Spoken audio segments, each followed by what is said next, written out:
Hello সবাইকে, আজকে আমাদের প্র্যাকটিস নোটসের আরও একটা এপিসোড আপনাদের সাথে শেয়ার করতে যাচ্ছি।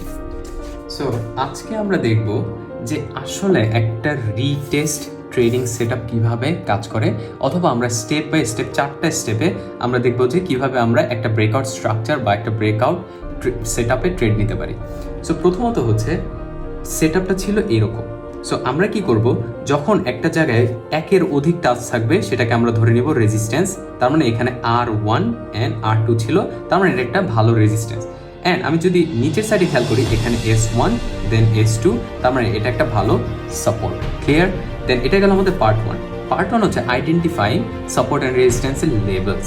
সো এইটা যখন হয়ে গেল, এটা হচ্ছে আমার সাপোর্টের একটা বক্স। কেন বক্স? কারণ এখানে উইকও আছে। যখন আপনি উইক সহ কাউন্ট করবেন তখন এটা বক্স হিসেবে কাউন্ট করাটা আপনার জন্য সেফ। অ্যান্ড রেজিস্ট্যান্সও সেম জিনিস। অ্যান্ড আমরা যখন সেট আপ 1টা দ্বারা করে ফেলবো, দেন আমরা সেট আপ 2তে আসবো। আমরা ওয়েট করব। ট্রেডিংয়ের সবচেয়ে বড় পার্ট হচ্ছে ওয়েট করা। আপনি যদি ধৈর্য ধরে ওয়েট করতে পারেন, আপনি ট্রেডিংয়ে ভালো করবেন, আমার বিশ্বাস। আচ্ছা, ওয়েটিংয়ের এরপর আমরা ওয়েট করবো, যে ওয়েটিং করার পর আমাদের স্ট্রাকচারাল সেট আপটা আমরা পেলাম। এটা ছিল আমাদের আর, এটা ছিল আমাদের এস, রাইট? এরপরে হলো আমরা দেখবো যে এটা কি আসলে উপর দিকে ব্রেক করতে পারে কিনা। যদি দেখি যে ব্রেক করতে পারে, দেন সাথে সাথে আমরা ট্রেড নিব না, আমরা রিভার্সালের জন্য ওয়েট করবো। সো আমাদের সেট আপ 2তে আমরা ওয়েট করতে হবে যে ক্যান্ডেলটা একটা স্ট্রং ক্যান্ডেল ওপর দিকে ব্রেকআউট দিচ্ছে কিনা। এক্স্যাক্টলি এখানে একটা মারোবুজু ক্যান্ডেল ওপর দিকে ব্রেকআউট করছে, যেটা কিন্তু পুরোপুরি বায়ার্স দ্বারা ডমিনেটেড। কেন বায়ার্স দ্বারা ডমিনেটেড আমি বললাম, এইটা নিয়ে আমার একটা ফুল ভিডিও আছে, আপনারা ওটা দেখে আসতে পারেন। দেন আমরা ওয়েট 3 জন্য ওয়েট করবো। এটা কিন্তু ব্রেক করে ফেলছে, সেটা ব্রেকআউট স্ট্রাকচারটা কোথায়? এখানে। এটা যদি আরও উপরে যেত, কোনো অসুবিধা নাই। দেন আমরা অলওয়েজ ওয়েট করবো যে এই যে রেজিস্ট্যান্সটা ছিল, আরটা ছিল, এইটাকে সাপোর্ট হিসেবে কাউন্ট করার জন্য। সো এটা রিটেস্ট করতে হবে অ্যাজ এ সাপোর্ট হিসেবে।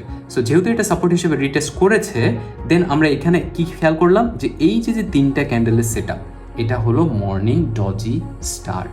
আপনি এটাকে ডজি বলতে পারেন, কারণ কি এই যে মাঝখানে ছোট্ট রেড ক্যান্ডেলটা, এটার বডি কিন্তু খুবই ছোট। তার মানে এই যে মর্নিং স্টারটা হয়েছে, এটা কোথায় হয়েছে? এটা কিন্তু এখন সাপোর্টে হয়েছে। তার মানে আপনার স্টপ লস রাখা উচিত এই রিসেন্ট সুইং লো কোথায়? এটা সুইং লো।